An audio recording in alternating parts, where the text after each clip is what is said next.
This is a Fox News Alert. I'm Brett Baer in Washington with 3 breaking stories on a busy Friday night.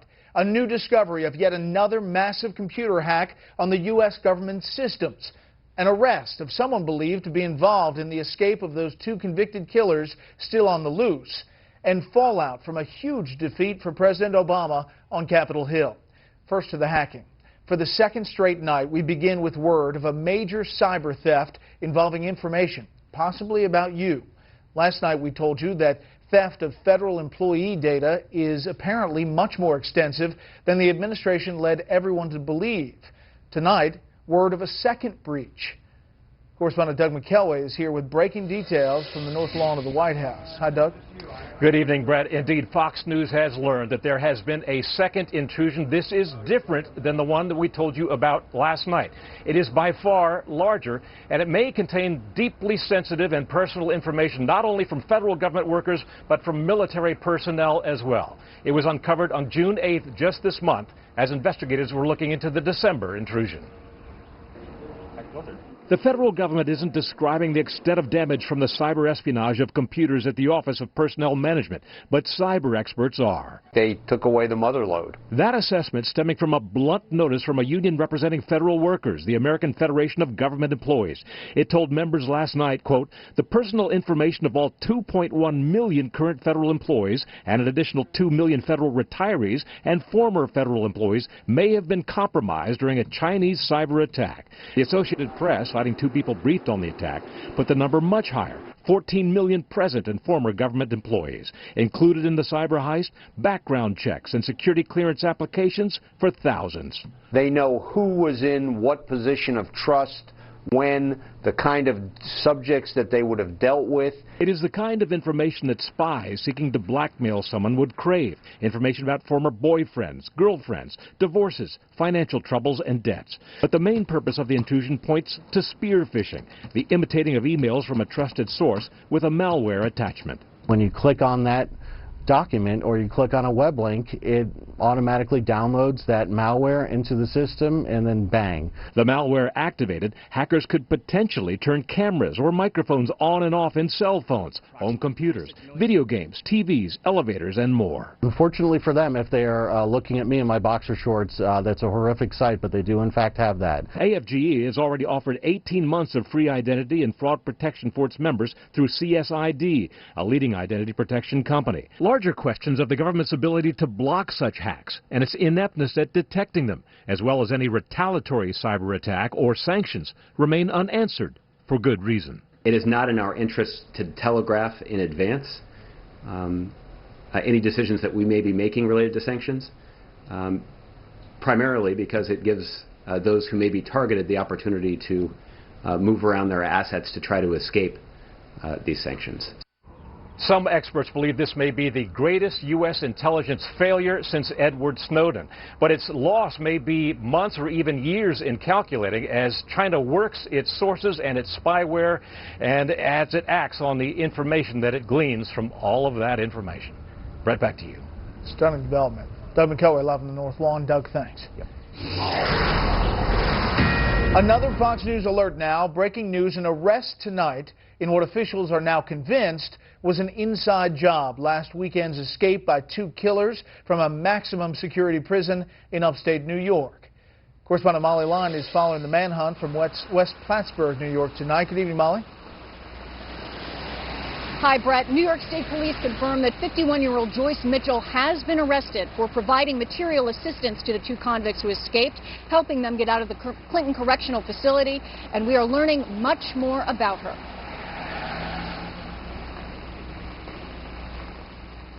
Search Day 7. Prosecutors reveal new details about the woman at the center of the investigation as the escaped killers remain at large and law enforcement line a thickly wooded search perimeter. Fox News has confirmed that prison tailor shop employee Joyce Mitchell was supposed to drive the getaway car but never showed. A law enforcement source close to the investigation says she had a change of heart at the last minute. The Clinton County District Attorney, Andrew Wiley, says Mitchell initially shared little, but each day they're learning more from her about her interactions with 48-year-old Richard Matt and 34-year-old David Sweat. Joyce Mitchell, based on our investigation, has not provided power tools. She has not provided any form of power tools individuals to either Sweat or Matt. Wiley confirmed reports that Mitchell was previously investigated for a relationship with Sweat, but the results were unfounded. No formal charges were filed, but action was taken to separate the two for a period of time. And now confirmation her husband is being eyed too. He is obviously a person of interest because of his obvious relationship with Joyce Mitchell, and that he did works at the correctional facility, works in the tailor shop, as well as maintenance provider. Residents along the perimeter's edge are anxious. School canceled yet again. With school and stuff, it's a little annoying, if anything, more than school, just because all of us seniors just want to be out. Like, we just want to get done. Rebecca Favreau and her family check with friends and monitor social media, getting word of a possible sighting via Facebook today. Supposedly a neighbor of mine, the inmates were spotted hopping over their stone wall, which would make them somewhere in this wooded area across the road from us. We're desperately hoping that that's true and would like nothing more than them to just come running out because we just want this over. Mitchell was charged with 2 felonies, promoting prison contraband and criminal facilitation. We're expecting further word, more updates at about 6:30 this evening from the New York State Police and other agencies. Brett? We'll dip into that press conference at 6:30. Molly, thank you. And finally, our third Fox News alert. House Republican leaders are scrambling tonight, and President Obama is licking his wounds after a bipartisan blow to his trade agenda today. It came in the form of a stunning defeat for a measure that on the surface would seem to be fairly uncontroversial, a jobs retraining bill. We have Fox team coverage. Ed Henry with how this affects President Obama and presidential contender Hillary Clinton. But we begin with Chief Congressional Correspondent Mike Emanuel on Capitol Hill tonight to try to make sense of what has become a very complicated story. Hey, Mike. Brett, good evening. 140 Democrats voted against their party's president on providing aid money to workers who lose their jobs due to trade. President Obama made a last-minute appeal to Democrats, but it was clearly not enough. I don't think you ever nail anything down around here. It's always moving. Yet some Democrats didn't appreciate the president's pitch. Basically, the president tried to both guilt people and then impugn their integrity. And I don't think it was a very effective tactic. I wasn't sent here to simply accommodate somebody else's agenda. I was sent here to represent the people that where I come from. Other Democrats said they were trying to prevent a disaster for American workers. America should not have to compete with starvation wages and environmental destruction.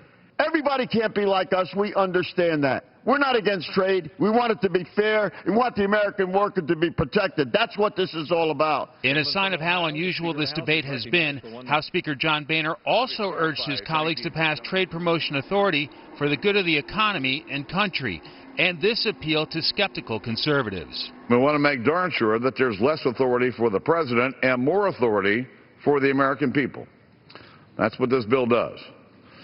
It's a means to an end, and the end is more free trade that's good for our economy and good for our country. With some conservatives calling the package Obama trade, Ways and Means Chairman Paul Ryan responded. I understand a lot of our members, especially on our side of the aisle, they don't trust this administration. Join the club. Neither do I. That is precisely why I support this bill.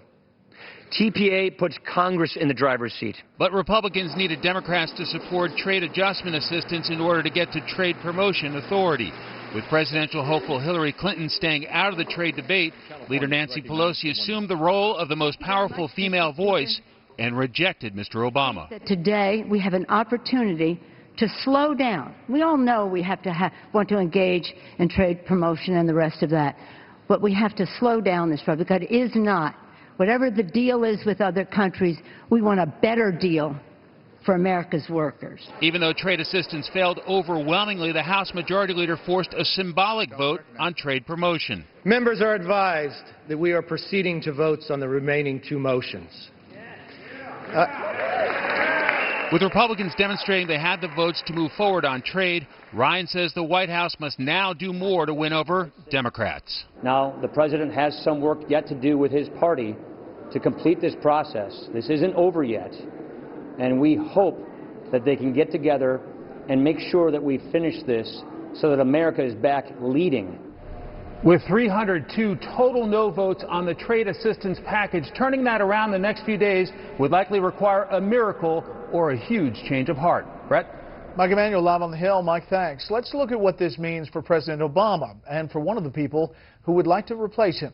Chief White House correspondent Ed Henry now joins us. Ed, the White House is trying to spin this today as kind of a not a big deal, but when the New York Times headline tonight is Dems desert the president, that's a pretty bad day. And Nancy Pelosi leading the way. Josh Earnest came into his briefing saying, cheer up, everybody, we're fine. And the fact is, there's a good chance the president's going to gut out a victory next week. But he took it on the chin today on a major legacy item. Extraordinary step of going to that baseball game, congressional game last night, lobbying Nancy Pelosi in the dugout for 15 minutes, then goes to the Hill today to get Democrats on board. It tells us two big things. This president waited far too long to build these relationships, particularly with Democrats, not just Republicans. And look at this tweet. It was really summed up in this 6-word tweet that was devastating by Democrat Keith Ellison. Now President Obama wants to talk. Secondly, this is a lame duck president whose foreign policy, desperate straits over ISIS, the Iran nuclear deal is a wild card, and on the domestic front, his health care law is again possibly hanging in the balance at the Supreme Court, and now he has to face this. He's running out of legacy items. So what's the fallout for Hillary Clinton? Look, she took a hit because she waffled and ended up pleasing nobody. If she stepped up and supported the president on this like she did as Secretary of State, maybe she had the clout to get it across the finish line. If she had listened to Senator Bernie Sanders and spoken out against it, as he's been demanding, she could claim victory with organized labor tonight for blocking it. But it's interesting, because in her big speech tomorrow in New York City, we're being told it's all going to be about her pitching herself as a fighter, when in this case, not only didn't she fight, she didn't even get it on the field, Brett. Yeah, Bernie Sanders, Elizabeth Warren, all pushing against that. And she didn't do it. Okay, we'll take a look tomorrow. Ed, thanks. Good to see you. Up next, what Republican presidential hopefuls are doing at Camp Mitt. First, here's what some of our Fox affiliates around the country are covering tonight. Fox 8 in New Orleans with a federal appeals court extending an order blocking the release from prison of 68-year-old Albert Woodfox, who is awaiting a third trial for the murder of a prison guard in 1972. Earlier this week, a federal judge ordered Woodfox released immediately. Fox 46 in Charlotte, North Carolina, as a woman tired of waiting at a hospital emergency room sets off sprinklers on purpose. Police say 20-year-old Caitlin Milligan told them she had waited for an hour and a half for her mother's girlfriend to be treated for a back problem. She went into a restroom and put a lighter up to the sprinkler. And this is a live look at Spokane, Washington from Fox 28. You may have heard this story. The big story out there, questions about whether the head of the local NAACP is really black. Rachel Dolezal's parents say she is not. Dolezal describes herself on an employment application as white, black, and American Indian. That's tonight's live look outside the Beltway from Special Report. We'll be right back.